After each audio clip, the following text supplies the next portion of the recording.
சீமான் எவ்வளவு பெரிய புரட்சியாளர், எவ்வளவு பெரிய போராட்ட குணம் கொண்டவர். அவர் சிறுமப்படுத்துறீங்களே ஜாதின்னு சொல்லிட்டு. நான் சீமாவோட தாயாருக்காக பேசுறேன் சார். அவங்க நாடார் சமுதாயத்தை சீமானோட தாயாருக்காக பேசுறீங்க சார். சீமான் உங்க ஜாதின்னு சொல்லிட்டு தானே அந்த குணம் தானே உங்களுக்கு முன்னாடி வந்துச்சு. நான் பேசாம யாரு தப்பா இல்லையா? நாங்க குரல் கொடுப்போம் சார். 18 சாதிக்கும் மாறாப்பு அணிவதற்கு வரி செலுத்திய என்னன்னு சொல்லி 18 சாதி இருந்துச்சு. அதுக்கு முன்னெடுத்து போராடியது என் நாடார் சமுதாயம். ஆனா இன்னைக்கு என்ன சொல்றான்? கொஞ்சம் கூட வெக்கமாவே எதுக்கு வெக்கப்படணும்? சினிமா ஜாதி வளர்க்கறதுக்காக சினிமா எடுக்கணும். மாரி செல்வராஜ் வெக்கப்படல, ரஞ்சித் வெக்கப்படல, வெற்றிமாறன் வெக்கப்படல. அவங்கள ஜாதியை புடிச்சிட்டு கொண்டு போல. நாடார்கள் தான் சேர சோழ பாண்டியன் புதுசா ஒரு கதையை கிளப்பி விடுறீங்களே. உருட்டு ஜெயலலிதா அம்மாவே சொல்லியிருக்காங்களே, சேர சோழ பாண்டிய வம்சம் நாடார் வம்சம் நாடாரு அப்படின்னு சொல்லி அவங்களே. நாங்களும் ஒரு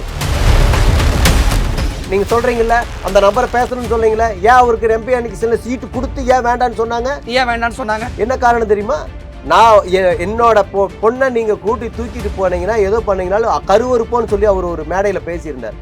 அந்த வீடியோ வைரல் ஆகி ஜாதிய வன்மத்தெல்லாம் உங்க ஜாதி மக்கள் எந்த இடத்துல பேசுறதுக்கு உரிமைகள் மறுக்கப்படுது அங்க வன்மம் தான் வரும். நான் பேசாம முட்டேன்னா அது வன்மத்துல தான் போய் முடியும். நான் பேசுறது மட்டும் ஆரோக்கியமா அரசியல் பண்றதுக்கு தான் தேவைப்படுறாரு. அவரை கொண்டாடுறதுக்கும் அவர் பிறந்தநாள் வந்து யாருங்க மாலை போடுறோம்? முதல் ஆளா மாலை போடுறது முதலமைச்சர் மாலை போடுறாரு. முதலமைச்சர் திமுக மாலை போடுறாங்க, மாலை போடுறாங்க. நாடார்னு பேரை சொல்லி ராஜேந்திர பாலாஜி திட்டினாரா மாபா பாண்டியராஜனை? வெளியே சொன்ன ஓட்டு உழுகாதுல்ல ராஜேந்திர பாலாஜி. அமைதியா இருக்கிற தமிழ்நாட்டுல ராஜேந்திர ஏன் ஜாதிய வன்மத்தை? நான் என்ன கேக்குறேன், ராஜேந்திர பாலாஜி வெளியே பேசினா அந்த நிதாயிரம் ஓட்டு உழுகாதுல்ல? அவ்வளவு பெரிய தைரியசாலியாச்சுல. என்ன தைரியசாலி? நீங்க அவ்வளவு பெரிய தைரியசாலியாச்சுல. பேசின உடனேயே நீங்க பதிலுக்கு போய் பேசிருக்கணும். இல்ல பதிலுக்கு ராஜேந்திர பாலாஜி வீட்டுக்கு போக. நாமக்கல்ல திருச்செங்கோடு மெயின் ரோட் எர்ணாபுரத்துல இருக்கிற ஸ்பைரோ பிரைம் பப்ளிக் ஸ்கூல்ல +2 போர்டு எக்ஸாம்ஸோட சேர்த்து நீட் அண்ட் ஜேஇ கோச்சிங்கும் கொடுத்துட்டு இருக்காங்க. வணக்கம். இன்றைய நமது சிறப்பு விருந்தினர் அகில இந்திய சான்றோர் மக்கள் கழகத்தின் தலைவரும் திரைப்பட இயக்குனருமான சதா நாடார் அவர்கள். வணக்கம் சார். வணக்கம் சார். அதிமுக முன்னாள் அமைச்சர் ராஜேந்திர பாலாஜிக்கு நான் பதிலடி தரணும் அப்படின்னு சொல்லியிருக்கீங்க. கண்டிப்பா. ராஜேந்திர பாலாஜி மீது உங்களுக்கு என்ன அப்படி கோவம்னா, ஒரு சிவகாசியில் ஒரு விருதுநகர் பகுதிகளில் அவர் வந்து இருக்கார். அந்த இடத்துல அவர் ஒரு மாவட்ட செயலாளர். ஒரு பொதுக்கூட்டம் நடக்குது, ஒரு பொது நிகழ்ச்சி. அந்த நிகழ்ச்சியில் மாப்பா பாண்டியராஜன் அவர்களுக்கு, அவர் ஒரு நாடார் சமுதாயத்தை சார்ந்தவர், பாண்டியராஜன் அவர்களுக்கு ஒரு தொண்டர் வந்து ஒரு பொன்னாடை போட வர்றார். உடனே வந்து ஆள் பார்த்து தான் நீ பொன்னாடை போடுவியான்னு சொல்லி ஒரு பெரிய அவர் 60 வயசுக்கு மேல உள்ள ஒரு தமிழ்நாடே வேடிக்கை பார்த்துச்சு. அது ஓங்கி அறையிறார். ஓகேங்களா? அவர் ஒரு முன்னாள் அமைச்சரும் கூட. ஒரு முன்னாள் அமைச்சரா இருந்துட்டு அதிமுகவோட ஒரு சீனியர் சொல்லலாம், சீனியர் அம்மாவால அடையாளம் காட்டப்பட்டவர்னு சொல்லலாம். அப்படிப்பட்ட ஒரு நபர் இப்படி வந்து இந்த விதத்துல நடந்துகிட்டது வந்து ஒரு முறையானது அல்ல. அதே போல அவர் ஒரு நாடார் சமுதாயத்தை சார்ந்த பண்பாளர், படிப்பு நல்லா ஒரு படிச்சிருக்காரு, கல்வியில இருக்கட்டும் எல்லா விதத்திலையும். பாண்டியராஜன் அவர்கள் வந்து சிறப்பான முறையில அரசியலில் ஈடுபட்டு இருக்கிறவர், முன்னாள் அமைச்சர். அவரை இவர் வந்து என்ன பண்றாருன்னு சொல்லிடுற. ஃபர்ஸ்ட் அந்த நிகழ்ச்சி நடந்த உடனே பாதிலேயே எந்திரிச்சு வெளியே போயிடுறாரு. யாரு? பாண்டியராஜன். வெளியே போயிட்டு அவர் ஒரு பத்திரிகையாளர் சந்திப்பின் போது சொல்றாரு, சிறு நில மன்னர் போல, சிறு குறு நில மன்னர் போல இவரு நடந்துக்கிறாரு, நம்ம ராஜேந்திர பாலாஜி நடந்துக்கிறாருங்கிறத அவரு சொல்றாரு. உடனே அந்த பூத் கமிட்டி ஒரு பொதுக்கூட்டத்துல அசிங்கமான முறையில எப்படி பேசுறாரு தெரியுங்களா? கொலை பண்ணிடுவேன், உன்னை வந்து வெளியே விட மாட்டேன், உன்னை இந்த பகுதியில தொலைச்சு போடுவேன் அப்படின்னு சொல்லிலாம் அவர் பேசுறாரு. யாரு? ராஜேந்திர பாலாஜி. அவங்க கட்சியில் இருக்கக்கூடிய ஒரு நபரை இப்படி பேசுறது அநாகரிகம். அது விதத்துல என்னோட அதிமுக ரத்தம், நீ வந்து எங்க இருந்தெல்லாம் போயிட்டு வந்திருக்க, பிஜேபிக்கு போன, காங்கிரஸ்ல இருந்த, தமிழ் மாநில காங்கிரஸ்ல இருந்த அப்படின்னு சொல்றாருல. நான் சொல்றேன், அவர் உனக்கு என்ன ரத்தம் ஓடுதுன்னு கேட்டாரு. ராஜேந்திர பாலாஜிக்கு நான் சொல்ற விஷயம் என்னன்னா, அவருக்கு நாடாருங்கிற ரத்தம் ஓடுது. எதுக்கு அதிமுக உள்கட்சி பிரச்சனையில மூன்றாவது நபரா நீங்க வெளியில இருந்து வந்திருக்கீங்க, ஒரு நாடார் நான் சொந்தக்காரனா வர்றேன், நாடாரா வர்றேன். நான் சமுதாயத்தோட உள்கட்சி பிரச்சனையில மூன்றாவது மனுஷனா தலையிட உங்களுக்கு எந்த வகையில உரிமை இருக்குன்னு? உரிமை ஒரு சமுதாயத்துல ஒரே சமுதாயத்தை சார்ந்தவரு, அதே சமயத்துல ஒரு பண்பாளரு, நாங்கெல்லாம் வந்து மரியாதைக்குரிய மனிதனா நான் அவரை பாக்குறோம். அவர் எந்த கட்சியில வேணா இருந்துட்டு போட்டோம். ராஜேந்திர பாலாஜிக்கும் மாஃபா பாண்டியராஜனுக்கு நடுவுல ஜாதி பிரச்சனை தான் அன்னைக்கு மேடையில நடந்துச்சா? இல்ல அதிமுகல யாருக்கு முக்கியத்துவம் கொடுக்கணும் ஒரே மேடையில, சரி அப்படிங்கிறது தானே அங்க போட்டியாவே இருந்தது. ஆமா, இந்த இடத்துல எங்க நாடார் அப்படிங்கிற ஒரு வந்துச்சு ஒரு விஷயம், எங்க வந்து ஜாதி பிரச்சனை எங்க வந்து? சரி, நான் இதுல ஜாதி பிரச்சனையா மாத்த ஒரே ஒரு விஷயம் நான் கேக்குறேன். ஒரு நாடார் சமுதாயத்தை சார்ந்தவர் அசிங்கமான முறையில பேசுறத நாங்க நாடார் சங்கம் பார்த்து அந்த இடத்துல வேற ஒரு கம்யூனிட்டியா இருந்தா, வேற ஒரு கம்யூனிட்டியா இருந்தா அந்த கம்யூனிட்டியோட தலைவர்கள் வரணுமா? வரணும். ஏன் ஜாதி அங்க கொண்டுட்டு வரீங்கன்னு நான் கேட்கிறேன். நான் என்ன சொல்றேன் அப்படின்னா, அவர் நாடார் சமுதாயத்தை சார்ந்தவருங்கிற ஒரே காரணத்துக்காக தான் நாங்க உள்ள வர்றோம். அவர் உட்கட்சியா இருக்கட்டும், ஏதோ ஆனா இருந்துட்டு போட்டோம். அவர் ஒரு படிப்பாளரு, எங்க சொந்தக்காரரு, அப்படி அநாகரிகமா பொது மேடையில பேச வேண்டாம்னு சொல்றோம். ராஜேந்திர பாலாஜி போங்க. என்ன கேக்குறேன், ராஜேந்திர பாலாஜி வீட்டுக்கு போய் அவர் சட்டையை பிடிச்சு அதைத்தானே எடப்பாடி பழனிசாமியை போய் முறையில பொது வழியில ரவுடித்தனமா பேசும்பொழுது அவருக்கு சப்போர்ட்டா நாங்க போக கூடாதா? சொந்தக்காரனா உங்களுக்கு ஒரு பிரச்சனை, ஜாதியை தூக்கிட்டு போறீங்கன்னு கேக்குறேன். நான் என் சொந்தக்காரங்க, நாடார் சமுதாயத்தை சொந்தக்காரர் இருந்தா ராஜேந்திர பாலாஜி வீட்டுல போய் சண்டை போட்டுட்டு வாங்க, எடப்பாடி போய் முறையிட்டு வாங்க. எடப்பாடி பழனிசாமி விடுங்க. நான் என்ன கேக்குறேன்னா, ராஜேந்திர பாலாஜி வந்து பேசுனதை யார பாண்டியராஜன் பேசுறாரு. அவரு ஒரு முன்னாள் அமைச்சர், பொதுவெளியில அப்படித்தான் பேசுவாங்களா? ஒரு அமைச்சரா இருந்துகிட்டு அவரை வந்து எப்படி தொலைச்சு போடுவேன்னு சொன்னா அதுல நாங்க வேடிக்கை பார்க்கணுமா? நாடார் சமுதாயம் வேடிக்கை பார்க்காதுங்க. நாடார் சமுதாயம் எங்கள் சமுதாயத்தை சார்ந்த யார வந்து இப்படி பேசினாலும் அதை பார்த்துட்டு வேடிக்கை பார்க்க கொஞ்சம் கூட உங்களுக்கு அருவருப்பாவே இல்லையா? ஜாதி பிரச்சனை சம்பந்தமா உங்களுக்கு கூட்டிட்டு வந்து நுழைக்கிறமேனு உங்களுக்கு தோணலையா? என்ன ஜாதி பிரச்சனை இல்ல நாடார்னு ஏன் வருது, எதுக்கு எப்படி உள்ள வந்துச்சு? நான் என்ன கேக்குறேன், உங்களுக்கு ஒரு பிரச்சனை, உங்களுக்கு இருக்கிற சொந்த பந்தம் உங்களுக்கு அவங்களுக்கு சப்போர்ட் பண்ணி வர மாட்டாங்களா? சொந்த பந்தம் வரட்டும் சார், ஏன் சார் ஜாதி கொடியோட வரீங்க? இங்க பாருங்க, ஜாதி ரீதியா அமைப்பு ரீதியா நாங்க அவருக்கு சப்போர்ட் பண்றோம், சரிங்களா? அவ்வளவுதான். கேவலமா இல்ல ஜாதி. ராஜேந்திர பாலாஜி இவ்வளவு ஸ்டேஜ்ல பேசிட்டாரு, நாடார் ஓட்டு வேண்டாம் அதிமுகக்கு. அதிமுக நாடார் ஓட்டு எதுவும் வேண்டாம், நாடார்களை வந்து புறக்கணிப்பாங்களா? விருதுநகர்ல அதிமுக தலைமை முடிவு பண்ணட்டும், எடப்பாடி பழனிசாமி முடிவு பண்ணட்டும், நீங்க யாரும் அதை முடிவு பண்றதுக்கு? நான் என்ன சொல்றேன் அப்படின்னா, அவர் நாடார் சமுதாயத்தை சார்ந்தவர், அவருக்கு ஒரு பிரச்சனைனா எங்கள் ஒட்டுமொத்த நாடார் சமுதாயம் நிக்கும். நாடார்னு பேரை சொல்லி ராஜேந்திர பாலாஜி திட்டினாரா மாஃபா பாண்டியராஜனை? வெளியே சொன்னா ஓட்டு உழுகாதுல்ல ராஜேந்திர பாலாஜி. ஏன் ஜாதிய வன்மத்தை? நான் என்ன கேக்குறேன், ராஜேந்திர பாலாஜி வெளியே பேசினா அந்த நிதாயிரம்ல ஓட்டு உழுகாதுல்ல? அவ்வளவு பெரிய தைரியசாலியாச்சுல. என்ன தைரியசாலி? நீங்க அவ்வளவு பெரிய தைரியசாலியாச்சுல. ஆமா, பேசின உடனேயே நீங்க பதிலுக்கு போய் பேசிருக்கணும். இல்ல பதிலுக்கு ராஜேந்திர பாலாஜி வீட்டுக்கு போறீங்க. நாங்க இப்பவும் சொல்றோம், அனைத்து நாடார் சமுதாய சங்கங்களும் அவருக்கு எதிரா வந்து குரல் கொடுத்துச்சு. அனைத்து இதுல ஏன் சார் ஒட்டுமொத்த நாடார் சங்கத்தை இணைக்கிறீங்க? இங்க பாருங்க, மிரட்டுறீங்க. அவரு மிரட்டினாருங்க, கொலை தனி ஒரு மனிதன் சொன்னாரு. யாரு தொலைக்கிறதுன்னு கேக்குற? ராஜேந்திர பாலாஜி தொலைச்சா அவ்வளவு பெரிய ரவுடி அவரு. நாங்க பாக்காதாளா? திருநெல்வேலி தூத்துக்குடி பகுதிகளில் அனைத்து அமைச்சர்கள் இருந்து எல்லாருமே இருக்காங்களே திமுக. மாஃபா பாண்டியராஜனுக்கு நீங்க அடியாளான்னு கேக்குறேன். நான் அடியாள் கிடையாது, சொந்தக்காரன். நான் சொந்தக்காரனா நான் கேள்வி கேட்பேன். அவரோட ரத்தம் பொது வெளியில ஜாதியை தூக்கிட்டு வரமேங்கிற குற்ற உணர்வே இல்லையா? எதுக்குன்னா, ஜாதி என் சமுதாயத்தை வழி நடத்துறோம், என் சமுதாயம் வளரணும்னு நான் சங்கம் வச்சிருக்கேன், கட்சி வச்சிருக்கேன். என் கட்சி ஜாதி கட்சி, பெருமையா நான் சொல்லுவேன். அப்புறம் எதுக்கு சினிமால இயக்க போறீங்க? சினிமா எதுக்கு எடுக்க போறீங்க? சினிமாலயே என் சமுதாயம் இருக்குன்னு நான் காட்டுறதுக்கான இயக்க போறேன். கொஞ்சம் கூட வெக்கமாவே எதுக்கு வெக்கப்படும்? சினிமா ஜாதி வளர்க்கறதுக்காக சினிமா எடுக்க மாரி செல்வராஜ் வெக்கப்படல, ரஞ்சித் வெக்கப்படல, வெற்றிமாறன் வெக்கப்படல. அவங்க எல்லாம் ஜாதியை புடிச்சிட்டு கொண்டு போல, நான் கொண்டு போறது உங்களுக்கு உறுத்துதா? 2000 வருஷமா ஒரு குறிப்பிட்ட கம்யூனிட்டி அடி வாங்கிக்கிட்டே இருந்தாங்க. நாங்க எப்படி எல்லாம் அடி வாங்கணும் அப்படின்னு ரஞ்சித்தும் மாரி செல்வராஜும் ஒரு கலை படைப்பா எடுத்து காட்டுறாங்க. என்ன எங்க கலைப்படைப்பா எடுத்து காட்டுறாங்க? வன்மத்தை தூண்டுற மாதிரி எடுத்து காட்டுறாங்க. கலைப்படைப்பாலாம் அவங்களே எடுத்து காட்டல, புரியுதுங்களா? ஒடுக்கப்பட்ட சமூக மக்கள் எப்படி எல்லாம் அடி வாங்கினான்னு படம் எடுக்கிறது ஜாதிய வன்மமா? சதா நாடார் அப்படின்னு டிகிரி படிச்சு வாங்கின பட்ட மாதிரி பேருக்கு பின்னாடி ஜாதி பேரை போட்டிருக்கீங்களே, இது ஜாதிய வன்மமா? நான் இது எங்க போடல, யார் போடல?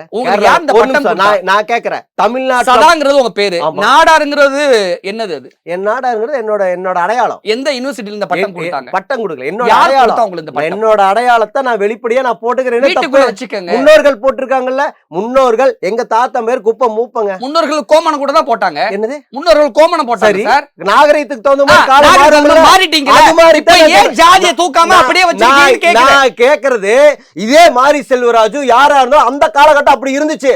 ஏன் 18 சாதி மேலாடை அணிவதற்கு வரி செலுத்திய இருக்கு சார். நான் சொல்றேன் சார், 18 சாதிக்கும் மாறாப்பு அணிவதற்கு வரி செலுத்திய என்னன்னு சொல்லி 18 சாதி இருந்துச்சு. அதுக்கு முன்னெடுத்து போராடியது என் நாடார் சமுதாயம். ஆனா இன்னைக்கு என்ன சொல்றான், நாடார் சமுதாயம் மட்டும்தான் மேலாடை அணிவதற்கு வரி செலுத்தி என்னன்னு இன்னைக்கு வரைக்கும் என்னோட கமெண்ட்ல போய் பாருங்க.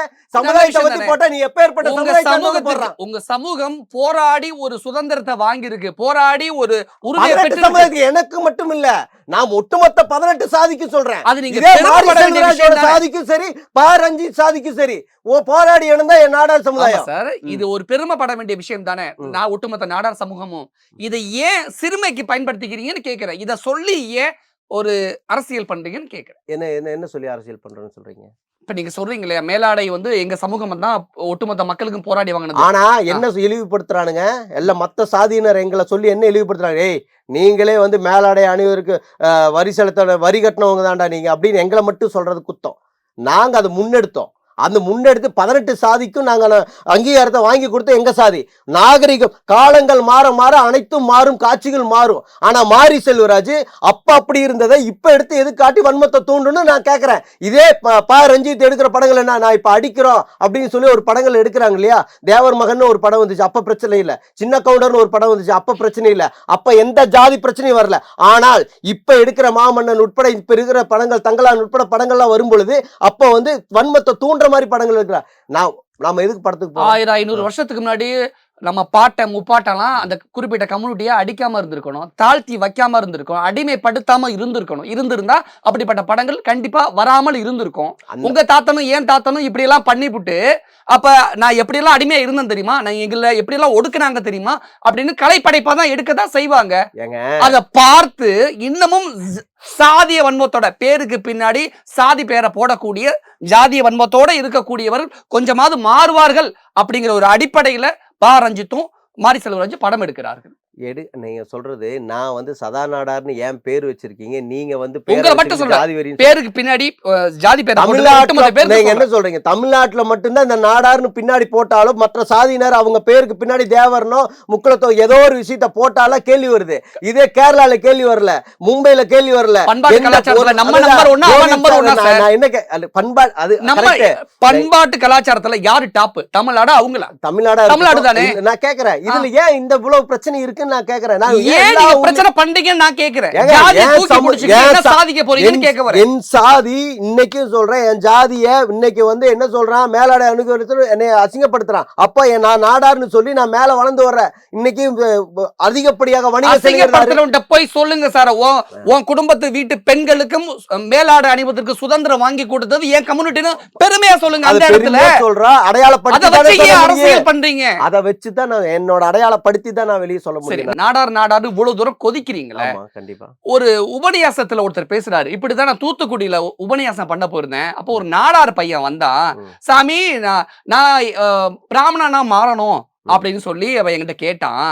எந்த ஒரு காலத்திலையும் நாடாருங்கிறவன் நாடார் ஜாதி பிராமணனா மாற முடியாதுன்னு திருச்சி கல்யாணராமன் பேசினார்ல, அப்பெல்லாம் நீங்க எங்க மிச்சர் சாப்பிட போயிருந்தீங்களா? சார் நான் என்னங்கிறேன்னா அதுக்கான கண்டனத்தை நாங்க தெரிவிச்சுட்டு தான் இருக்கோம். அந்த கல்யாணம் பேசணும், உங்களால அவ்வளவுதான் முடியும். ஒரே ஒரு விஷயம் நான் என்ன சொல்றேன்னா, என் சமுதாயத்துக்கு ஒரு பிரச்சனைனா பார்த்துட்டு வேடிக்கை பார்த்துட்டு, அப்ப ஆள் பார்த்து தான் நீங்க போய் மோதுவீங்களா? இல்ல ஆள் பார்த்து யாரா இருந்தாலும் என்ன, நான் கண்டனத்தை தெரிவிப்பேன். இப்ப முதலமைச்சரே என் சமுதாயத்தை அப்ப எங்க போயிருந்தீங்க, மிச்சர் சாப்பிட போயிருந்தீங்களா? இப்போ சொல்றேன் அதுக்கான கண்டனத்தை பதிவு பண்ணிருக்கேன். அவ்வளவுதான் முடியுமான்னு கேக்குறேன். ராஜேந்திர பாலாஜினா ஏறி அடிக்க வருவீங்க, ரஞ்சித் மாரி செல்வராஜ்னா ஏறி அடிக்க வருவீங்க.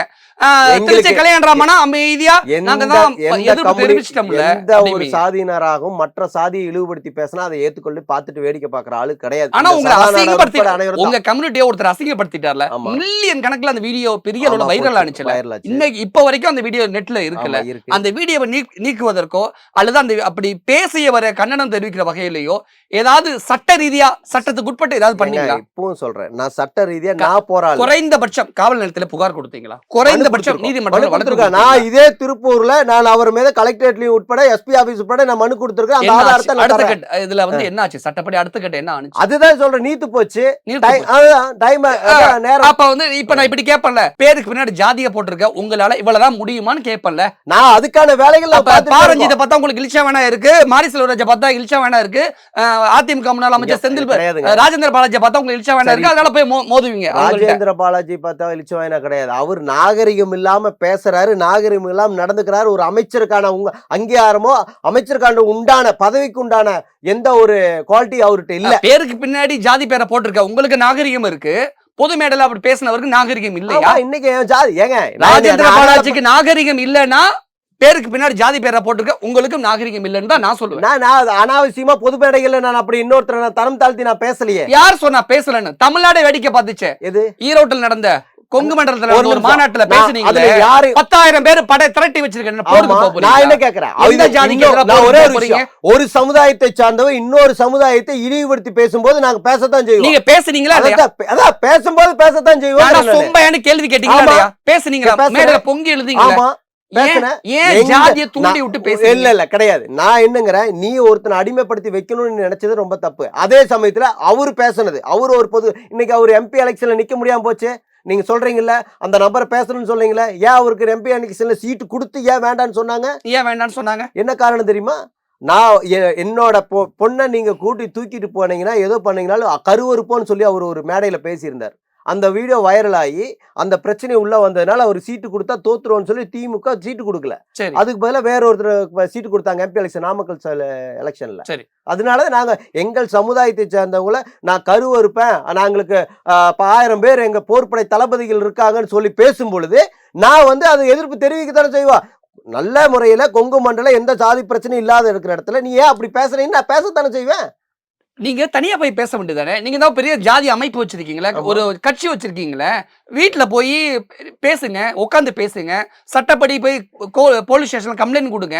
அதுக்கு நீங்க ஒரு மேடையில போட்டு நான் ஒரு 10,000 பேர் திரட்டி வச்சிருக்கேன், என்கிட்ட நான் 10,000 பேர் அனுப்ப தேவை, நான் 1000 பேர் போதும் என்கிட்ட இருக்கிற என் படையில அப்படின்னா போருக்கு போறீங்களா? ஜாதியை தூண்டி விடுறீங்களா? ஜாதி வன்மத்தை சண்டையை தூண்டி விடுறீங்களான்னு தானே கேள்வி வரும். நான் என்ன கேட்கிறேன், என் சாதி என் சமுதாயம் முன்னோர்கள் வந்து போர்ப்படை தளபதிகளாக வாழ்ந்து மறைந்தவர்கள் தான். நல்ல விஷயம், எந்த மாற்று நல்ல விஷயம் தானே. அதை ஏன் சிறுமைப்படுத்துறீங்கன்னு கேக்குறேன். நான் என்ன அதான் சொல்றேன், எங்களுக்கு ஒரு அங்கீகாரம் கிடைக்கலைங்க போது அதே தீரன் சின்னமலைக்கு மணிமண்டபம் இருக்கு, அரசு விழா இருக்கு, எல்லாம் இருக்கு.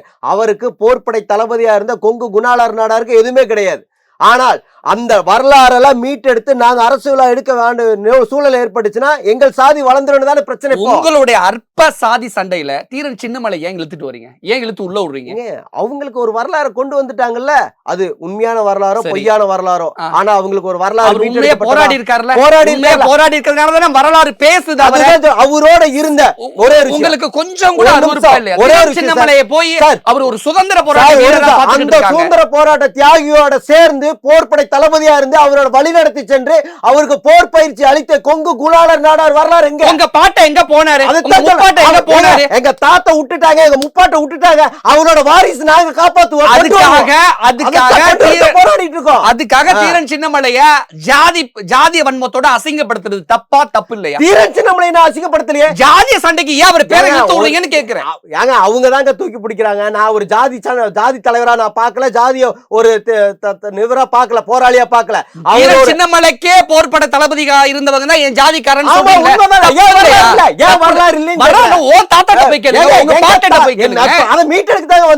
கொங்கு குணாளர் நாடாருக்கு மணிவண்ட அமைக்கணும்னு சொல்லி போராட்டத்தை நீங்க மீட்டெடுக்கிற பேர்ல அமைதியா ஜாதி மத பேதம் இல்லாம அமைதியா இருக்கிறாங்களே, அவங்களுக்குள்ள வன்மத்தை தூண்டி விட்டுக்கிட்டு இருக்காங்க. ஒருத்தர் சொம்பையான்னு கேக்குறீங்க, எங்க தாத்தா முடிச்சு மன்னிப்பு கேக்குறீங்க. ஒரு நிமிஷம் சார், கை கட்டி எங்க தாத்தா நின்னா, என் பாட்டை முப்பாட்டை நின்னா அவனுக்கு முன்னாடி. நாங்க நிக்கல, நாங்க தனிச்சு நாங்க அப்படி எதுக்கு நிக்கணும் அப்படின்னு சொல்லி என் வரலாறு மீட்டெடுக்கணும், என் சமுதாயத்தை மேல கொண்டு வர நான் நிக்கிறேன். இதுல அவங்களுக்கு பிரச்சனை வரத்தான் செய்யும். இதத்தான் பாரஞ்சித் பண்ணாரு, இதத்தான் மாரி செல்வராஜ் பண்ணாரு. மாரி செல்வராஜும் பாரஞ்சித் பண்ண தப்பு ஏங்க, ஆனா சதாநாரார் பண்ண தப்பு கிடையாது. மாரி செல்வராஜும் பாரஞ்சித்தும் பொல்லாட போய் மீட்டெடுத்து வரல. நீங்க சொன்னீங்களே என் பாட்டை கை கட்டி நின்னா, என் அப்பா கை கட்டி நின்னா சொன்னீங்களே, இததான் பாரஞ்சித் சொல்றாரு.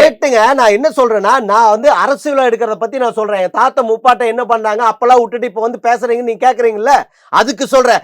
ரஞ்சித் போய் பொல்லான்னு யாரு தெரியுமா? அந்த ஒடுக்கப்பட்ட சமுதாயத்தை சேர்ந்த போர் வீரர், அதே தீரன் சின்னமலையோட சேர்ந்து போரிட்டவர், அவரோட வரலாறு மீட்டெடுத்தது வடிவேல் ராமன்ங்கிற ஒரு போராளி. அப்படி போய் அவர் போராடட்டும், அரசியல் இருக்கட்டும், பாரஞ்சித்தும் பாரு, ஏன் சினிமாவை திணிக்கிறீங்க தான் நான் கேட்கிறேன். கலையா எடுத்தா தானே ஜாதி வன்மத்தோட இருக்கிறவர்கள் திருந்துவார்கள், அதுக்காக படமா எடுக்கிறாங்க. ஏங்க ஒருத்தன் அடிபட்ட ஒருத்தனோட வழி இந்த சமூகத்துல பார்க்கப்படும் பொழுது, கேட்கப்படும் பொழுது, நம்மளும் இப்படி வன்மத்தை தூண்டும். பேருக்கு பின்னாடி ஜாதி வச்சிருந்தா தான் வன்மத்தை தூண்டும்.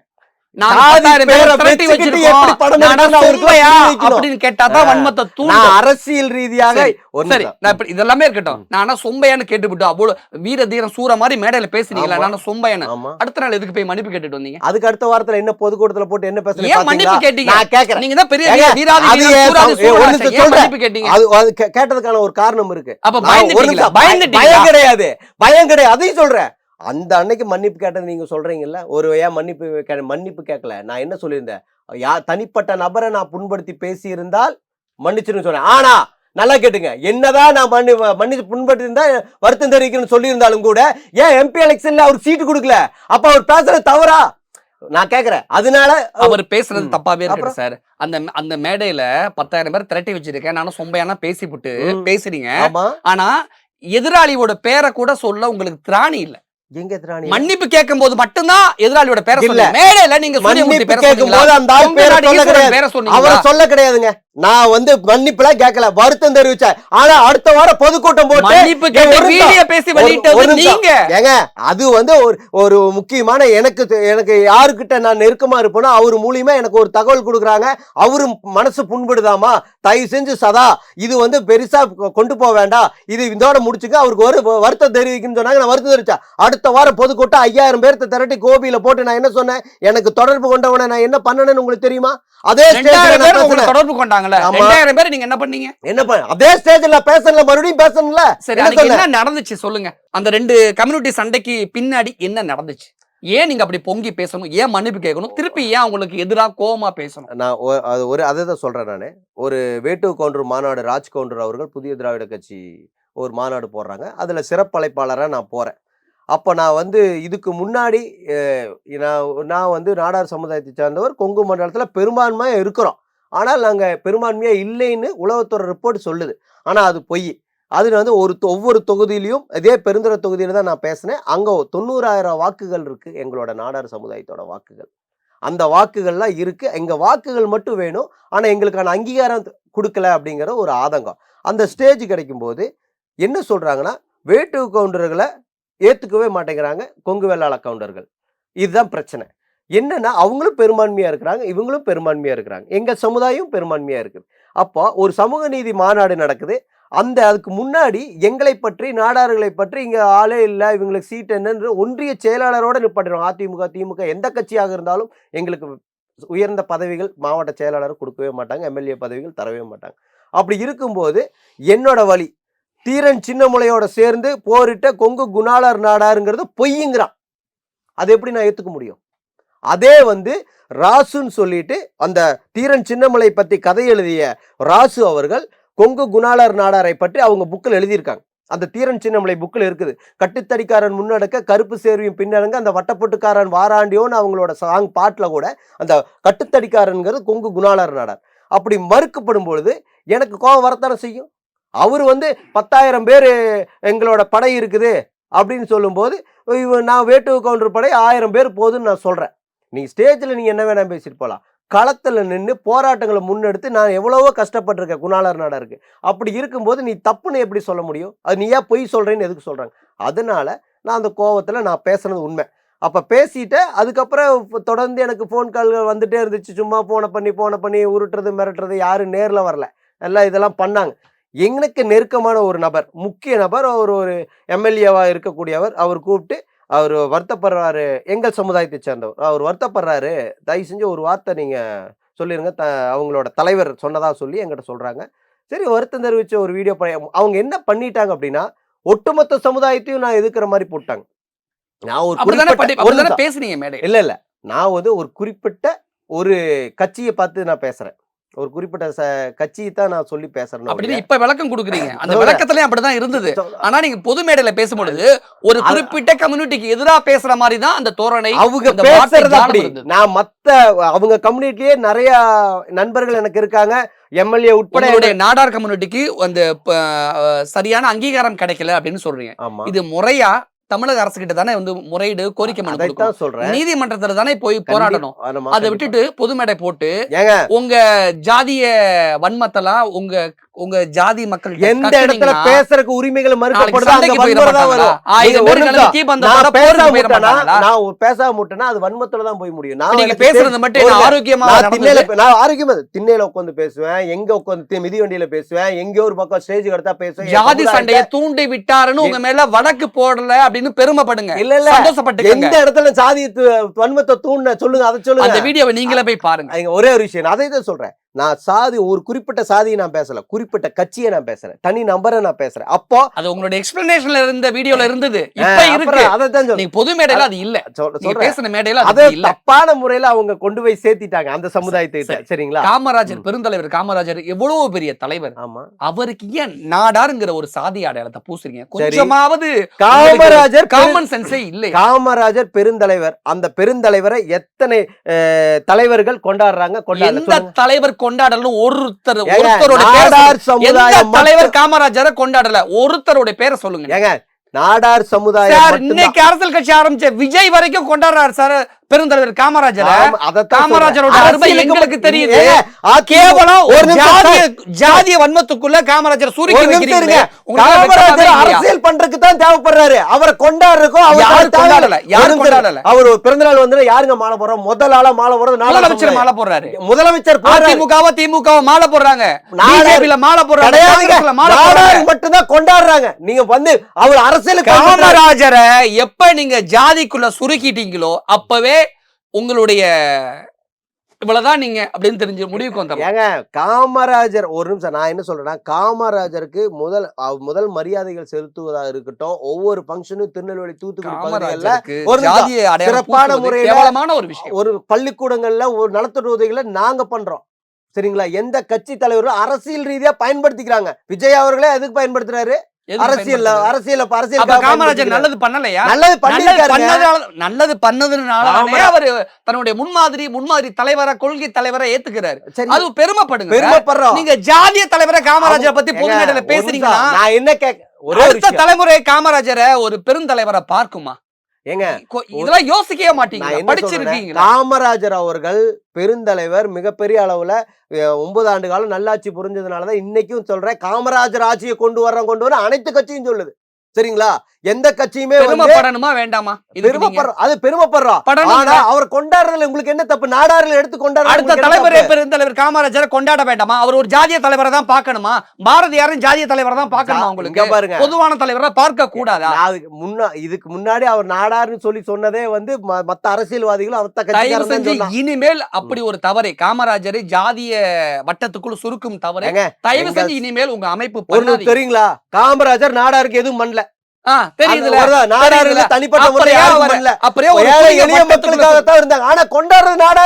காமராஜர் பெருங்கடல், அவரை ஏன் டம்ளர் தண்ணிக்குள்ள சுருக்குறீங்கன்னு நான் கேக்குறேன். ஏங்க, அவர் பெருங்கடலா இருந்தாலும் அவரை வந்து நல்லாட்சி புரிஞ்சதுனாலதான் அந்த பேரு. அது நான் சொல்றது உங்களுக்கு புரியுதுங்களா? அவர் மத்த கட்சிக்காரங்களை, மத்த அரசியல்வாதிகள் அரசியலுக்காக அவர் பெயரை பயன்படுத்துகிறாரு தவிர அவர் என்னைக்கும் கொண்டாடுறது இல்ல. நாடார் சமுதாயம் மட்டும்தான் கொண்டாடுது. அதான் உண்மை. சரிங்களா? ஆனா அப்படிப்பட்ட தவறை மீண்டும் செய்யாதீர்கள் அப்படிங்கறத நான் தாழ்மையோடு கேட்டுக்கிறேன். அடுத்த தலைமுறை நாங்க கொண்டாடாம யாரு கொண்டாடுவா? அது ஜாதிய அடையாளம் பூசாதீங்கன்னு நான் சொல்ல வரேன். எங்க அவர் நாடார் தானே இல்லைன்னு சொல்ல முடியாதுல்ல. அப்ப உங்க அடுத்த தலைமுறை பெருந்தலைவர் காமராஜர் கொண்டாடக்கூடாது. அவர் ஜாதிய தலைவரா தான் ஓரமா ஒதுக்கி வைக்கணும். அடுத்த தலைமுறை உங்களுக்கு இதுதான் வேணுமா? இன்னைக்கும் சொல்றேன், இன்னைக்கும் எங்க ஈரோட்ல இருக்கிற அந்த சிலைக்கு டெய்லியும் மாலை என்னோட காசுல தான் டெய்லியும் போடுறேன். அந்த மாலைய பழைய மாலை எடுத்து போறதுக்கு ஆள் கிடையாது. அதையும் நான் தான் எடுத்து போடுறேன். ஏன் சாதிக்கா நான் தான் எடுத்து போடுறேன். ஜாதிய பேர்ல நீங்க பத்த வைக்கக்கூடிய ஒவ்வொரு நெருப்பும் நாளைக்கு உங்களுக்கு எதிரா உங்க பக்கமே பத்திக்கிட்டு எரியுங்கிறத தயவு செஞ்சு மறந்துடாதீங்க. நான் என்னன்னா, நான் என்ன மாலை போடுறதுக்கு அந்த அன்னைக்கு வர்ற தலைவர்கள் அந்த மாலை 20 நாள் ஆனால் 30 நாள் அழிஞ்சு புழு பிடிச்சி அப்படியே கிடக்கும். அதை எடுத்து கூட போடுறக்கு ஆள் கிடையாது. என் சமுதாயத்தை சார்ந்தவங்க எடுத்து போடுறான். இன்னைக்கு 360 நாள் ஈரோட்டில் முதல் மாலை என்னோட மாலை டெய்லியும் போட்டு தான் இருக்காங்க என்னோட சார்பா. சரிங்களா? அன்னைக்கு அந்த அன்னைக்கு அரசியலுக்காக ஒரு பேட்டி கொடுக்கணும், பத்திரிகையாளர் காமராஜருக்கு இவர் மாலை போட்டார் அவர் மாலை போட்டார்னு சொல்லிக்கலாம். ஆனா என் நாடார் சமுதாயம் மட்டும்தான் இன்னைக்கு அவரை பெருமைப்படுத்தி கொண்டு போயிட்டு இருக்கோம். நாடார்கள் தான் சேர சோழ பாண்டியர்கள் ஆமா. புதுசா ஒரு கதையை கிளப்பி விடுறீங்களே, புதுசா ஏன் இப்படி இல்ல. ஒரு உருட்டு? ஜெயலலிதா அம்மாவே சொல்லியிருக்காங்களே, ஆ. சேர சோழ பாண்டிய வம்சம் நாடார் வம்சம் நாடாரு அப்படின்னு சொல்லி அவங்களே நாங்களும் ஒரு சில மன்னர்களாக ஒரு ஊர்ல இப்போ பூந்தரைன்னு ஒரு ஊர் இருக்கு. அந்த பூந்தரையில ஆண்டவர் எங்க நாடார் சமுதாயம். அப்படி எங்க செம்பு பட்டயமே இருக்கே, இல்லைன்னு சொல்ல முடியாதே. அதனால சேர சோழ பாண்டிய பாண்டியர்கள் வம்சம் தான் நாடார்கள். இது சேர சோழ பாண்டிய வம்சமா நாடார்களும் இருந்தோம்னு தான் சொல்றேன். நாடார் மட்டும் இருந்து நான் சொல்லல, நாடார்களும் இருந்தோம். எல்லா கம்யூனிட்டியுமே சேர சோழர் பாண்டியர் வம்சமா தானே இருந்திருக்காங்க. இது இருந்திருக்காங்க. எல்லா ஜாதிக்கும் பொருந்தும்ல. பொருந்துமே. நீங்க மட்டும் முந்திக்கிறீங்க போயிட்டு. நான் ஏன் அவங்க அது என் அப்படின்னு? பெருமைங்க. நான் சொல்லிக்கிறதுல எனக்கு ஒரு பெருமை. இப்ப பட்டியலின சமூகமும் அப்படி பெருமையா சொல்லிக்கலாம்ல. அவங்களுக்கு நாங்க இருந்தா சேர சோழ சொல்லிக்கலாம், அவங்களுக்கு இருந்தா சொல்லிக்கலாம். அப்ப உங்களுக்கு மட்டும் இருக்கா, அவங்களுக்கு மட்டும் இல்லையா? நான் இல்லைன்னு என்ன ஒரு இது? நிமிஷம். அவங்க பெருமையை சொல்லட்டும், ஏன் சொல்ல மாட்டேங்கிறாங்க? நான் என்னங்கிறேன், நாடான்னு போட்ட மாதிரி உன் சாதி நீ போட்டுக்க, அப்போ உனக்கு அசிங்கமா இருக்கா, கேவலமா இருக்கா? நான் கேக்குறேன். என் சாதியை நான் போட்டுக்கிட்டேன், நீ பெரிய வளர்ந்து வந்துட்டு நீ சொல்லிட்ட, அப்ப உன் மொத்தத்துல சாதி இங்க பின்னாடி அவன் போடுங்கிற. ஜாதிங்கிற பேர்ல அடிச்சுக்கிட்டு சாகணும், இதுதான் உங்களுக்கு வேணும்? கிடையாது, அத சொல்லல. நீ பெருமையா போட்டுக்கணும்னு சொல்றேன். நான் என்ன ஜாதியில என்ன பெருமை வேண்டி கிடக்கு? என்னங்க என்ன பெருமை வேண்டி கிடக்குன்னு கேக்குறேன் ஜாதியில. நான் என்ன கேக்குறேன், என் சமுதாயம் நான் அடையாளப்படுத்திக்கிறேன். நான் எந்த சார் திரும்ப திரும்ப ஜாதி சார், ஏன் ஏன் ஒரு அடையாளம் நிமிஷம் சொல்றீங்க? சார், ஒரு வெக்கமாவே நிமிஷம். இல்லையா சார்? சார், நான் சதா நாடான்னு சொன்னா நீங்க என்ன திருநெல்வேலியான்னு கேட்பாங்க சார். இதுல என்ன சார் தூத்துக்குடி ஒரு பெருமை? நிமிஷம். இதுல என்ன தூத்துக்குடியான்னு பெருமைன்னு கேட்பாங்க கேக்குறேன். சார். என் சாதிக்காரன் என்ன பார்த்தானா பேசுவான், அண்ணா அண்ணாச்சி வணக்கம் நல்லா இருக்கீங்களாம்பா. என் சமுதாயம் நான் பார்க்கும், என்னை நான் அடையாளப்படுத்திக்கிறேன். நான் எங்கிருந்து வர்றேன்னு தெரியும், நான் வணிகம் பண்றதை என்ன பண்றேன்னு தெரியும், நான் என்ன எப்பேற்பட்ட இடத்துல இருக்குன்னு தெரியும். அந்த மாதிரி என்னோட உங்களோட வணிகம் உங்க குறிப்பிட்ட ஜாதி மக்கள் மட்டும்தான் அந்த வணிகம் பண்ணணுமா? இல்லையே, ஒட்டுமொத்த பொதுமக்களுக்கு அந்த எல்லாருமே வணிகமா பண்ணலாமே. இல்லையா? யார் வேணா பண்ணல, யாரும் நீங்க தடுக்கலையே. சினிமா எடுக்கிற அந்த கலைப்படைப்பு உங்க ஜாதி மக்கள் மட்டும் தான் பார்க்கணுமா? ஒட்டுமொத்த மத்த ஜாதி மக்கள் பார்க்க கூடாதா? பார்க்கட்டும். அப்புறம் இங்க ஏன் இந்த பாருங்க, வன்மம்? அப்புறம் நான் எதுக்கு இந்த ஜாதி வணிகம் பேரு? யார் வேணா செய்யலாம். ஆனால் இன்னைக்கு தமிழகத்துல அதிகப்படியாக வரி செலுத்துற ஏன்னா என் நாடார் சமுதாயம். இந்த அரசு இயங்க இருக்கிறது என் நாடார் சமுதாயத்தினாலதாங்கிறேன் நானு. ஏன் மத்த ஜாதி எல்லாம் வரி கட்டலையா? கடைகள்ல யாரு சும்மா வச்சிருக்கா? ஒரு நிமிஷம். உட்கார்ந்திருக்காங்களா? கடைகள்ல யாரு வச்சிருக்கா? வணிகம் யாரு அதிகமா பண்றா? நாடார் சமுதாயம் தானே பண்ணுது. சார், நீங்க உழைக்கும் உழைக்கும் வர்க்கம் வர்க்கம் பேர் தான். எடுத்த நாடார் சமூகத்தை அசிங்கப்படுத்திக்கிட்டு ஐயோ, ஒரு நிமிஷம் நான் சொல்றேன் கேட்டுங்க. காலையில சார் நீங்க அவன் கோயம்பேடு- உழைச்சு கஷ்டப்பட்டு முன்னேறி வந்திருக்கான் சார், சார். ஆமா சார். அவனை போய் அவன் ஏன் ஜாதி ஆமா இவன் ஏன் சார், ஜாதி ஒரு நிமிஷம் சார். ஏன் அவங்களை ஒரு நிமிஷம் சொல்றேன் சிறுமைப்படுத்துறீங்கன்னு கேளுங்க. கேக்குறேன். காலையில 3 மணிக்கு எந்திரிச்சு மார்க்கெட்டுக்கு போய் நைட்டு 2 மணிக்கு தூங்குற ஆமா. ஒரே சமுதாயம் நாடார் சமுதாயம். இதுல என்ன தப்பு. அது ஏன்? அவனோட அயராத உழைப்பு உழைப்பு மட்டும்தான். அங்க திரும்ப நீங்க ஜாதின்னு ஒரு சொல்றதுனால நிமிஷம். நான் என்ன சொல்றேன்னா, ரொம்ப தப்பான வரி- விஷயமா பேசிக்கிட்டு இருக்கீங்க. ஏங்க, அதிகப்படியா வரி செலுத்துற நாடார் சமுதாயம். நீங்க என்ன சொன்னீங்க? நீங்க மட்டும் தான் நடத்துறீங்க. அப்ப நீங்களே சொல்றீங்க உழைப்புக்கு நாங்க தானே பேர் போடுறோம். யாரெல்லாம் கடை வச்சு முன்னுக்கு வந்து நீங்க கோடீஸ்வரனா இருக்காங்களோ, ரொம்ப சந்தோஷமா இருக்காங்களோ, மிக கடினமான உழைப்பாளி, மிக நேர்மையான மனிதர்கள். அவங்க ஆமா, அவ்வளவுதான். இல்லைன்னு சொல்லலையே. அவங்க தான் நாடாரு சொன்னா அது பெருமை தானே. அது வேற எங்களுக்கு ஏதாவது சார் பெருமை பேசணும் தானே. அப்புறம். நான் இன்னைக்கு நாடார் மெஸ் இருக்குது, அண்ணாச்சி இது இருக்கு, ஹோட்டல் இருக்கு, எல்லாமே அவ இருக்கு. நாடார் மெஸ்லயும் அண்ணாச்சி மெஸ்லயும் வேற எல்லாரும் கம்யூனிட்டி ஆட்கள் சாப்பிட கூடாது. சாப்பிடுறாங்களே. நான்லாம் போய் சாப்பிட கூடாது. சாப்பிடலாமே. ஆ. யாரு வேண்டாம்னா? நான் வச்சுக்கிறதுல பெருமை தாங்கிற. இந்த வீடியோல இருந்து ஒரே ஒரு விஷயம் சொல்லிக்கிறேன். இனிமேல் எங்கேயாவது ஒரு ஜாதி பேரோட ஒரு டிராவல்ஸ் பேரையோ ஒரு ஹோட்டல் பேரையோ ஒரு மளிகை கடை பேரை பாத்தீங்கன்னா தயவு செஞ்சு அங்க போய் எதுவுமே வாங்காதீங்க. என்ன கேட்க? அப்படி பார்த்தா மளிகை கடையில் யாரும் எதுவும் வாங்க முடியாது. மொத்தமா வேற எங்கேயாவது மொத்தமா கிடைக்கும் போய் வாங்கி வச்சுங்க. நான் அதை சொல்லாதீங்க சார். நான் என்ன சொல்றேன்னா, என் சமுதாயம் நல்ல உழைப்பால உயர்ந்து வந்திருக்கிறதா நான் சொல்றேன். நான் யாரையும் மற்ற சமுதாயத்தை பத்தி நான் உழைப்பாளிய கேவலப்படுத்துறீங்க. நான் என்ன கேக்குறேன், மற்ற சமுதாயத்தை பத்தி பேசலைங்க சார். நானு என் சமுதாயத்தை நான் பெருமையா நினைக்கிறேன். இதுல பாரஞ்சித்தையும் அவர் வன்மத்தை தூண்டுற மாதிரி படம் எடுத்துட்டா அப்படிதான் பண்ண முடியும். அவருக்கு சைக்கோத்தனம் முடிச்சு எப்ப பாரு சாதிய வந்து அவரு வந்து மத்தவங்க அடிக்கிறான்னு சொல்லி பைத்தியம் முடிச்சு அலையறாரு. அவர் ஒருத்தன் அடி வாங்க முடியாம கத்துனா பைத்தியம் முடிச்சு கத்துற மாதிரி தான் சார் இருக்கும். அதுதான் சார் பாரஞ்சித் படமும், அதுதான் சார் மாரி செல்வராஜ். இப்ப பாரஞ்சித்தும் மாரி செல்வராஜ் நடந்து வந்துட்டு இருக்காங்களா? இப்படி எதுல போயிட்டு இருக்காங்க? சரி, கார்ல போறாங்க. கஷ்டப்பட்டு உழைச்சாங்க, ஒரு நல்ல கலைப்படைப்பு கொடுத்தாங்க, சரி, மக்கள் வந்துட்டாங்கல்ல. இது எதுக்கு நீங்க படம் கூட அடுத்த படம் ஜாதி படம் எடுக்க போறீங்க. உண்மையே நான் எடுக்கிறேன். ஆனா அது வந்து இது மாதிரி வன்மத்தை தூண்டுற மாதிரி நான் எடுக்கல. அப்ப என்ன எப்படி எடுக்க போறீங்க? என்னோட படம் போக்சோ அப்படிங்கிற ஒரு திரைப்படம் எடுத்துட்டு இருக்கேன். இப்ப அடுத்த படம் தான் சொல்றேன். அடுத்த படங்கள் ஜாதி படம் தான். ஆனால் அந்த எந்த இடத்துலயும் என் சாதியை நான் பெருமைப்படுத்தி பேசியிருப்பேன் ஒழிய எங்கேயும் வந்து நான் நல்லதுன்னு சொல்லி நான் பண்ணல. கவுண்டமாலயம் படம் எடுத்த நடிகர் ரஞ்சித் பிக் பாஸ்ல என்ன சொன்னாருன்னா, நான் ஜாதியோட அந்த இது படத்தை எடுத்தது ரொம்ப தப்பான விஷயம், நான் ரொம்ப ஃபீல் பண்றேன்ட்டாரு. அவர் அந்த படம் எடுக்கும் பொழுது அந்த ஆடியோ லான்ச்ல அந்த பிரஸ் மீட்ல பேசும்பொழுதுதான் எவ்வளவு தூரம் அந்த உள்ளுக்குள்ள அந்த ஜாதி இருந்ததுன்னு எல்லாருமே தெரிஞ்சாங்க. ஆனா அனலைஸ் பண்ணாரு, தன்னோட தவற உணர்ந்தாரு. அவரு மனுஷன். நீங்க ஒரு நிமிஷம், நான் என்ன கேக்குறேன்னா, அவரு சாதி ரீதியா வன்மை ஒரு ஜாதி வெறி பிடிச்சவரா பேசுறாரு நீங்க சொல்றீங்களா? அவர் பேசின அப்ப இருந்தது இல்ல, அவர் உணர்ந்தாரு. அது கிடையாது. ஒரு நிமிஷம், தன்னோட தவற உணர்ந்தாரு, மன்னிப்பு கேட்டாரு. நான் சொல்லிட்டா அவர் என்ன நினைச்சிட்டாருன்னா, திரௌபதி மாதிரி ஜாதி படமா ஒரு படத்தை நம்ம வெளியிட்டு ஒரு ட்ரெய்லர்ல இப்படி பண்ணனா பிசினஸ் ரீதியா ஜெயிச்சலான்னு அதை பண்ணார். சாதி வெறியில இல்ல. இன்னைக்கும் பாரு இவரு ரஞ்சித் சொல்றேன், ஆடியோ லான்ச்ல அவர் பேசின விஷயங்கள் தான் ஜாதி வன்மம் உள்ள இருக்குன்னு வெளியில அவர் தவறா போர்ட்ரேட் பண்ணுச்சு. இல்ல சார், அவர் அப்படி பேசினா பிசினஸ் பண்ணலாம்னு பண்ணார். அது வந்து நெகட்டிவா போய் முடிஞ்சிருச்சு. நடிகர் ரஞ்சித்துக்கு நீங்க இன்னொரு சாயம் பூச வேண்டாம். அவரு என்னை தங்கன்னு தான் கூப்பிடுவார். தங்க எங்க தங்க இருக்க அப்படின்னு தான் கூப்பிடுவார். அவரு கவுண்டர் சமுதாயம், நான் நாடார் சமுதாயம். இன்னைக்கு நாங்க இணக்கமா இருக்கிறேன். ரொம்ப அடுத்த கேள்விக்கு வரேன். அண்ணன் சீமான் அவர்கள் மீது ஒரு நடிகை பயங்கரமான பாலியல் குற்றச்சாட்டு சுமத்துனாங்க. அந்த குற்றச்சாட்டுல உங்க மீது ஏன் வழக்கு பதிவு பண்ணாங்க? நீங்க அந்த நடிகை என்ன பண்ணீங்க? நான் வந்து அந்த நடிகைக்கு எதிராக நீங்க என்ன பண்ணீங்க? நடிகை விஜயலட்சுமி சீமானோட தாயார வந்து வேசி மகள்னு சொல்றாங்க. வேசி மகள்னு சொன்னதுக்கு நான் அப்போ வந்து அண்ணன் ராக்கெட் ராஜா அவர்களுடைய கட்சியில, பணங்காட்டுப்படை கட்சியில வந்து நான் வந்து ஒரு கொங்கு மண்டல பொறுப்பாளரா இருக்கிறேன். அப்போ வந்து எனக்கு வந்து தலைமையிலிருந்து ஒரு தகவல் கொடுக்குறாங்க. அதுக்கப்புறம் தான் கட்சி ஆரம்பிச்சீங்களா? அதுக்கப்புறம் தான் ஆரம்பிச்சேன். அதுக்கப்புறம் தகவல் கொடுக்குறாங்க. தகவல்ல வந்து என்ன சொல்றாங்கன்னா, இப்படி விஜயலட்சுமி வந்து இப்படி நாடார் சமுதாயத்தை சேர்ந்த ஒரு பெண்மணியை தவறா பேசுறாங்க, நீங்க ஒரு கண்டன போராட்டங்களை முன்னெடுங்கன்னு சொல்லும் பொழுது நான் ஒரு வீடியோ போடுறேன். உங்களுக்கு விஜயலட்சுமி அவர்களே, உங்களுக்கும் சீமானுக்கும் தனிப்பட்ட பிரச்சனை இருந்தால் அதை நீங்க பாத்துக்குங்க. அதை விட்டுட்டு அவங்க தாயார பேசுறது ரொம்ப தவறு. உங்களுக்கு நாவடக்கம் வேண்டும், இல்லை என்றால் மிகப்பெரிய கண்டன போராட்டங்களை முன்னெடுப்புன்னு நம்ம சொல்றோம். வேற எந்த ஆடியோல வீடியோல எதுவுமே இருக்காது. அப்ப கூட சீமான ஒரு போராட்ட குணம் கொண்ட ஒரு தலைவரா பார்க்கல, சீமான ஒரு புரட்சியாளனா பார்க்கல, ஒரு ஜாதிய வன்மத்தோட தான் நீங்க பாத்திருக்கீங்க. சீமான ஜாதிக்காரன், அவனுக்கு எதிராக ஒரு நடிகை பேசிட்டா அதனால நான் பொங்கி எழுவேன் அப்படின்னு தான் பண்றீங்க. ஆமா, சீமான் எவ்வளவு பெரிய புரட்சியாளர், எவ்வளவு பெரிய போராட்ட குணம் கொண்டவர். அவர் சிறுமப்படுத்துறீங்களே ஜாதின்னு சொல்லிட்டு. நான் சீமாவோட தாயாருக்காக பேசுறேன் சார். அவங்க நாடார் சமுதாயத்தை சீமானோட தாயாருக்காக பேசுனீங்க சார். சீமான் உங்க ஜாதின்னு சொல்லிட்டு தானே அந்த குணம் தானே உங்களுக்கு முன்னாடி வந்துச்சு. நான் பேசாம யாரு தப்பா இல்லையா? நாங்க குரல் கொடுப்போம் சார். நான் தமிழர்களுக்காக நான் வேல்முருகன் மாவட்ட செயலராக இருந்தவன். ஒட்டுமொத்த தமிழர்களுக்காகவும் சீமான் குரல் கொடுத்தாரு. இந்த இடத்துல சீமான ஜாதிக்காரன்னு சொல்லி சீமான அசிங்கப்படுத்தாதீங்க. இது சீமானே விரும்ப மாட்டேன். ஒரே ஒரு விஷயம், நீங்க நான் யாருகிட்ட இருந்தேன்னு உங்களுக்கு தெரியாது. நான் சொல்றேன், நான் தமிழக வாழ்வுரிமை கட்சியில நான் திருப்பூர் மாவட்ட செயலாளர் 27 வயசுல இருந்தவன் நானு. அதே சமயத்துல அங்க இருந்துட்டு உண்மையான தமிழ் தேசியவாதி அண்ணன் வேல்முருகன் அதே சீமான எதிர்த்தவன் தான் இந்த சதாநாடார். நீங்க புரிஞ்சுங்க. ஜாதி ரீதியா அவங்க அம்மாக்கு நான் குரல் பாருங்களேன். ஜாதியை வச்சுதான் சீமானுக்கு பின்னாடி போய் ஆதரவு நின்றுருக்கீங்க.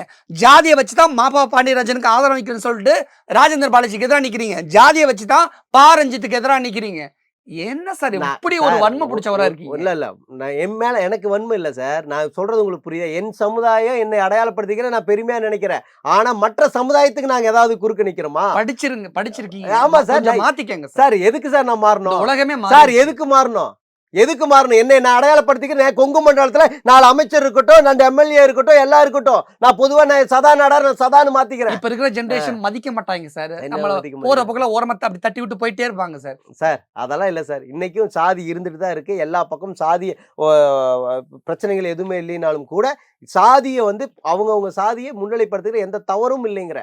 இன்னைக்கும் நீங்க சொல்ற மாதிரி ஜாதி இருந்துகிட்டு தான் இருக்கு. ஆனா அப்படிப்பட்ட ஜாதிய வன்மம் யார் ஒரு தனி மனிதனுக்குள்ளும் வந்துடக்கூடாது அப்படிங்கிற ஒரு நல்ல அடிப்படையில தான் நான் சொல்றேன். ரஞ்சித்தும் மாரி செல்வராஜ், வெற்றிமாறன் உட்பட இயக்குநர்கள் அதை அவங்க புரிஞ்சுக்கணும். இன்னைக்கும் சொல்றேன், நான் அவங்க சாதி இருந்துட்டு தான் இருக்கு. எந்த பிரச்சனையும் எல்லாரும் முன்னேறி வந்துட்டாங்க. யாரும் தண்ணி கூட பார்த்து குடிக்கல. இந்த மெட்ராஸ்ல யாரு எந்த ஜாதின்னு யாருக்கும் தெரியாது. யாரு வேணா எங்க வேணா எல்லாத்துக்கூடையும் பழகுறோம், போறோம், வர்றோம். ஆனா கிராமப்புற ஒரு சில இடத்துல மாறி வந்துட்டு இருக்குன்னு தான் சொல்றோம். இப்ப போய் படம் எடுத்துட்டு அவனுக்குள்ள ஒரு இப்போ என்னோட நாடார் சமுதாயம் அது இருக்கும்போது பக்கத்துல ஒரு ஒடுக்கப்பட்ட சமுதாயம் இருக்கு அப்படின்னா, எங்க நல்லா பேசிட்டு இருக்கிறவன் என்ன பண்றான், இந்த படங்கள்ல பார்த்துட்டு எங்க கூட கொஞ்சம் கோபமா போறான் வர்றான் அப்படி இருக்கிற சூழல் இருக்கு. அதனால சொல்றேன், இந்த மாதிரி படங்கள் எடுக்க வேண்டாம்னு தான் நாங்க சொல்றோம். ஜாதிய வன்மத்தோடு இங்க யாருமே இருக்கக்கூடாது அப்படிங்கிற ஒரு தார்மீக அடிப்படையில தான் இந்த நேர்காணல் நம்ம எடுத்திருக்கோம் அப்படிங்கிறதையும் பதிவு பண்ணிக்கிட்டு நிறைய விஷயங்கள் கூட ஷேர் பண்ணிக்கிட்டீங்க. நன்றி. நன்றி. நாமக்கல்ல திருச்செங்கோடு மெயின் ரோட் எர்ணாபுரத்துல இருக்கிற ஸ்பைரோ பிரைம் பப்ளிக் ஸ்கூல்ல +2 போர்டு எக்ஸாம்ஸோட சேர்த்து நீட் அண்ட் ஜேஇ கோச்சிங்கும் கொடுத்துட்டு இருக்காங்க. குமுதம் மற்றும் தமிழ்நாடு மின்சார வாரியம் இணைந்து வழங்கும் சிக்கனமும் பாதுகாப்பும் யூஸ்ஃபுல் டிப்ஸ், மின் நுகர்வோர் சேவை மையம், மின் கட்டணம் தொடர்பான சந்தேகங்கள், இலவச மின் இணைப்பு குறித்த தகவல்கள், பழுதடைந்த மின் கம்பங்கள் அல்லது பில்லர் பாக்ஸ் குறித்த தகவல் தர, மின் இணைப்பு பெயர் மாற்றம் குறித்த சந்தேகம், இவை அனைத்திற்கும் 9497 94987 என்ற எண்ணை தொடர்பு கொள்ளவும். 70 ஆண்டுகால பாரம்பரியத்திலிருந்து ஒரு புதுமையின் குரல், தமிழர்களின் வாழ்வியலோடு கலந்துவிட்ட குடும்பத்தின் புதிய அடையாளம். குமுதம் நியூஸ் 24/7.